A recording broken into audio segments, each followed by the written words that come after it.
కర్నూలు జిల్లా వాసులకు సంక్రాంతి కీడు పండుగ. ఉత్తరాంధ్ర ప్రజలు జూదంతో కూడుకున్న పండుగ జరుపుకుంటున్నారు.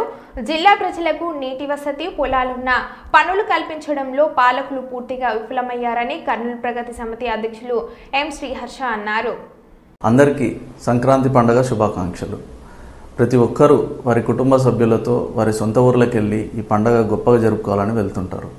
అదేవిధంగా మా కర్నూలు జిల్లా నుంచి కూడా గుంటూరుకు, లేదంటే ఆంధ్రాకు, లేదంటే కర్ణాటక ఈ ప్రాంతంలో మా వాళ్ళు కూడా వెళ్తారు. కానీ వాళ్ళు వెళ్ళేది పండగకు కాదు, అక్కడ కూలి పని కోసం. చేతికొచ్చిన పంటగ కోత కోయడానికి వాళ్ళ పిల్లల్ని కూడా వారం రోజులు బడి ముందే మానిపించి కూలి పని డబ్బులు బాగా వస్తాయని చెప్పి తీసుకొని పోతారు. మా కర్నూలు జిల్లాలో ముఖ్యంగా సంక్రాంతి పండుగను కీడు పండుగ అని కూడా అంటారు. ఎందుకనంటే మాకు పంట వేసుకోవడానికి నీళ్లు దొరకక. ఒక పక్కన తుంగభద్ర నదిలో కేవలం జూలై మాసంలో 500 టీఎంసీ నీళ్లు సముద్రమయమైంది. దాదాపు 13 లక్షల ఎకరాల భూమి సాగుకు మా కర్నూలు జిల్లాలో ఉంది. రెండో పంట వేసుకోవడానికి గట్టిగా 4 లక్షల ఎకరాల భూమి కూడా వేయరు. ఎందుకనంటే నీటి వసతులు లేక.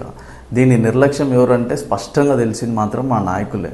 ఇప్పటికైనా నాయకులు బుద్ధి తెచ్చుకొని ఒక ప్రాంతంలో పండగ చాలా గొప్పగా జరుపుకుంటూ వాళ్ళకు డబ్బులు ఎక్కువై జూదం ఆడుతారు కోడి పందాల ద్వారా. అది వాళ్ళ సంతోషం. కానీ మాకు డబ్బులు లేక కూలి పనికి పోతూ ఉంటారు.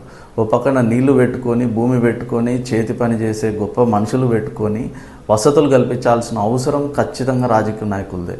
ఈసారైనా కొంచెం దయ చూపించి ఈ గవర్నమెంట్ అయినా ముందుకు వచ్చి ఖచ్చితంగా మాకు నీటి వసతి కల్పిస్తే మా కర్నూలు జిల్లా కూడా చాలా గొప్పగా సంక్రాంతి పండుగ జరుపుకుంటుందని ఆశిస్తూ జై కర్నూలు, జై కేపీఎస్.